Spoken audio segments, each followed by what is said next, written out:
Present on. The decision that brought Rayford Hill's family to the cemetery was painfully unexpected. We just all was in shock, but it's horrible. Shirley Hill now walks the family dogs alone.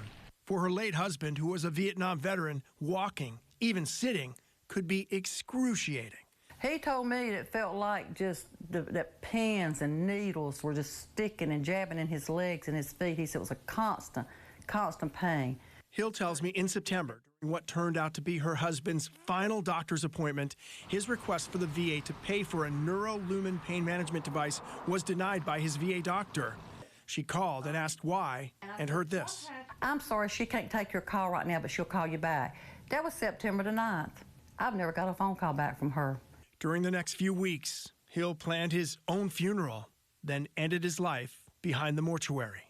I'm sorry, you just cannot imagine what you'll never imagine or know what it feels like someone tells you somebody you love and have lived with for 28 years has shot and killed himself. He never even gave me an indication that he was going to do that.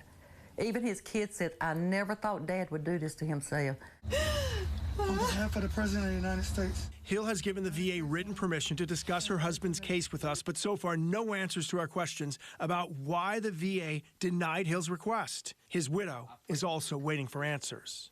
Now may the Lord bless you and keep you. I think they're not listening to the veterans when the veterans are talking to them. I mean, it's very frustrating to me as a spouse, and I'm sure to other spouses. Can you imagine what it's like to the veterans?